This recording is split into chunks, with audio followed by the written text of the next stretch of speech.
El Ministerio Internacional Nueva Vida en Cristo presenta Momentos de Reflexión, un mensaje para su vida diaria, con el pastor Misael Ocampo Rivera. Bienvenidos. Hola amigos, cordialísimo saludo, bienvenidos a la reflexión en el día de hoy. Continuamos con la reflexión acerca de la destrucción de Sodoma y de Gomorra. ¿Y cuál fue la causa? ¿Por qué razón Dios tiene que destruir esas ciudades? ¿No había acaso en esa ciudad siquiera un hombre justo? Vamos a recordar que en las reflexiones anteriores estábamos hablando acerca de la intercesión que hace Abraham. Capítulos anteriores está hablando de la intercesión que hace Abraham para que no sea destruida Sodoma y Gomorra. Y empieza con una cifra bien alta, 50, 45, 40, 30, 20, 10. Y como no hay ni siquiera 10 justos, entonces por eso Dios toma la determinación de sacar a Lot y a su familia de ese lugar para destruir la ciudad. Ahora bien, las citas bíblicas que mencioné en la reflexión anterior y que quiero que ustedes tomen nota. La primera está en Levítico capítulo 18, el verso 22. Levítico 18, 22 dice: no te echarás con varón como con mujer, porque esto es abominación. No te echarás con varón como con mujer, porque esto es abominación. Y luego vamos a mirar en 1 Corintios capítulo 6, versículo 9. 1 Corintios capítulo 6, versículo 9. Escriba por favor estas citas. ¿No sabéis que los injustos no heredarán el reino de Dios? No erréis, ni los fornicarios, ni los idólatras, ni los adúlteros, ni los afeminados, ni los que se echan con varones, ni los ladrones, ni los avaros, ni los borrachos, ni los maldicientes, ni los estafadores heredarán el reino de Dios. Póngale mucho cuidado a esto. No importa qué diga la religión, no importa qué legislen los países y los parlamentos. Las leyes de los hombres simplemente son para la tierra. Las leyes de los hombres no van al cielo. Las leyes de los hombres se quedan aquí. Esa es la razón por la cual en la autonomía y soberanía de los estados, los parlamentos y los congresos legislan. Y legislan a conformidad de quienes los dirigen, de quienes están por encima de ellos, de esas fuerzas supremas, superiores y oscuras que dirigen el mundo. Pero quiero que nos quede claro a nosotros que tanto para creyentes como para no creyentes, la única regla y la única norma universal es la palabra de Dios. Por eso Dios no fue irresponsable creando un mundo y dejándolo al garete, sino que Dios se aseguró de dejar el manual de vida, de dejar la guía, de dejar la luz, de dejar claramente establecido cómo debe ser el modus vivendi, la manera como los seres humanos debemos vivir en las diferentes culturas y en los diferentes lugares. Es la razón por la cual Él ha pedido que esta palabra, que este evangelio sea llevado a todos los lugares del mundo. Todos los lugares del mundo, todas las culturas, en todos los sitios. Tenemos que hacer un trabajo de evangelismo, de predicación. No te queremos volver evangélico. Sácate de la cabeza esa idea. No tengo la idea de que te vuelvas una evangélica o que te vuelvas un evangélico.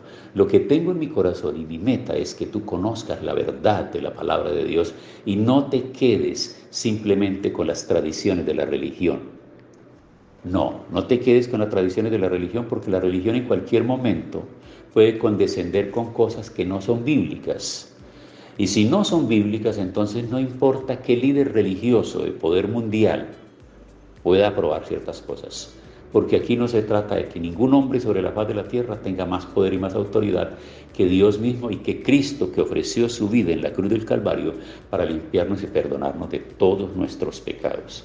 Entonces ya nos dimos cuenta de lo que dice Pablo aquí en 1 Corintios, el capítulo 6, el versículo 9 hasta el versículo 10.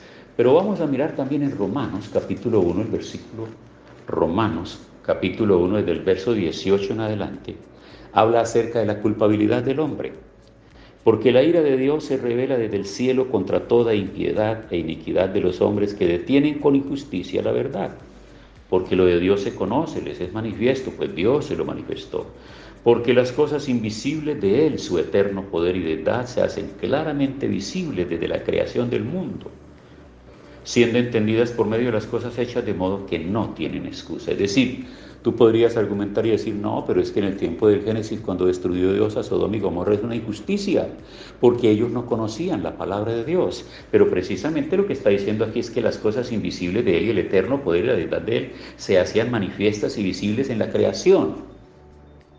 Entonces, la razón es que si tú estás tergiversando el principio natural de las cosas, tú estás entrando en una contradicción y tú estás llevando tu mente por caminos extraviados.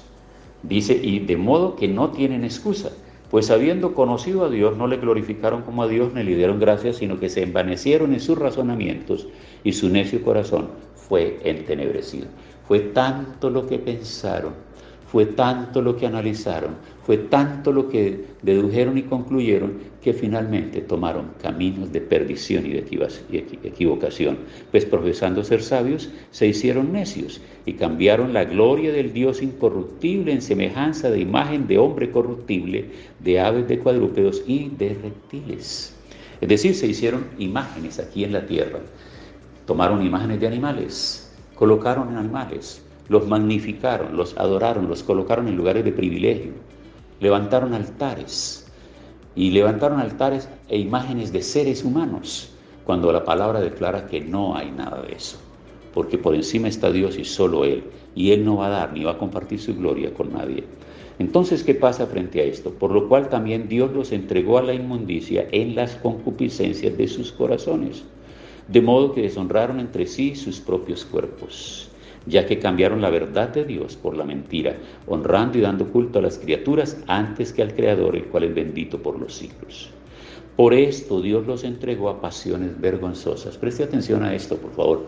Escriba esta cita bíblica, analícela, compártanla en familia, enséñesela a sus niños, a sus adolescentes, a sus jóvenes que están en casa todavía. Trabaje este tema de educación sexual, trabaje este tema de identidad de género, trabaje este tema a la luz de las Sagradas Escrituras, no a la luz de las ideologías humanistas. Porque los ideólogos y sus ideas y todo lo demás pasará, pero la palabra de Dios permanecerá para siempre. Es interesante tenerlo en cuenta. Luego dice Romanos en el capítulo 1, el verso 26, por esto Dios los entregó a pasiones vergonzosas, pues aún sus mujeres cambiaron el uso natural por el que es contra naturaleza. Ya estás entendiendo, ¿verdad? Uso natural de la mujer es con el hombre, no mujer con mujer. Ese es un uso antinatural.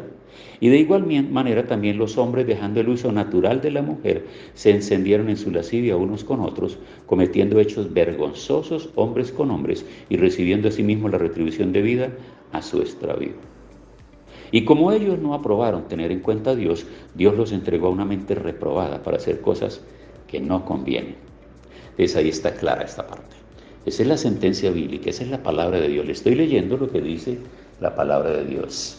Entonces, prestemos atención. ¿A qué le creemos nosotros? ¿A qué le creemos? Pues si tú eres un humanista, creerás en las ideologías humanistas, pero si tú eres un hombre de Dios, una mujer de Dios, que tienes un respeto, un temor por los valores espirituales y por la moralidad humana, tú atenderás a los principios de la palabra. Con frecuencia me estoy encontrando con adolescentes y con jóvenes que en sus casas nunca les han hablado de Dios. Lo de Dios es una cosa sin valor alguno, no tiene ningún. Que cada uno cuando crezca escoja el camino que quiera y después se lamentan. Porque los hijos son pequeñas plantas que nosotros sembramos, pero que tenemos que enderezar. Tenemos que irlas enderezando, porque con el correr de los días, la temperatura, el ambiente, el sol, el agua y todo lo que hay alrededor las va endureciendo, las va fortaleciendo de tal manera que ya no pueden ser moldeables. A los hijos hay que enseñarles cuando están niños. San Agustín dijo, dame un niño hasta la edad de 7 años y luego lo soltaré y nadie podrá cambiarle su manera de pensar. Ese es el tiempo de la enseñanza. Cuando ya son adolescentes entran en la crisis existencial, en la lucha por definirse, por tratar de tener ya una personalidad más clara y más definida.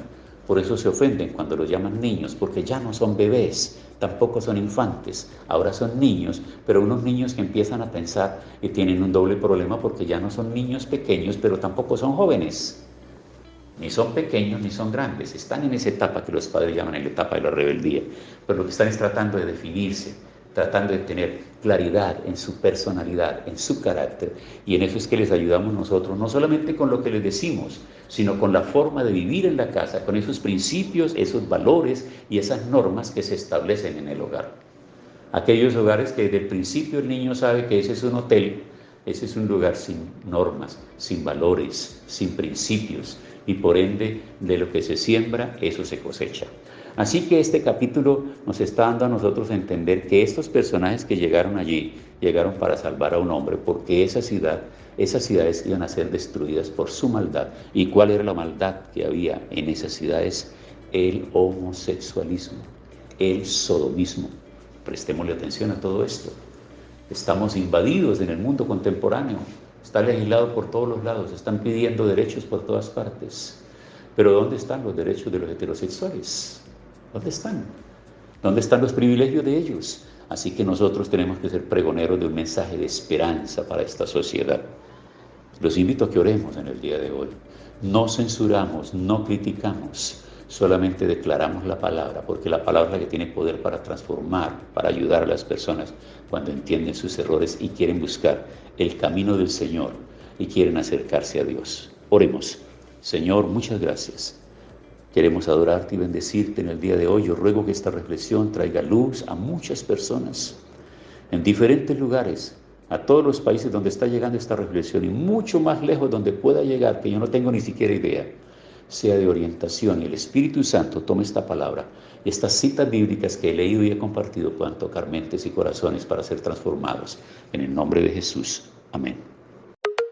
Hemos disfrutado de un gran momento de reflexión con el pastor Misael Ocampo Rivera. Un mensaje lleno de amor, esperanza y felicidad para tu vida. Los invitamos a compartir este mensaje con sus amistades y en sus redes sociales. Búsquenos en YouTube y Facebook como Ministerio Internacional Nueva Vida en Cristo y en Instagram como @MinInternacional Nueva Vida. Momentos de reflexión.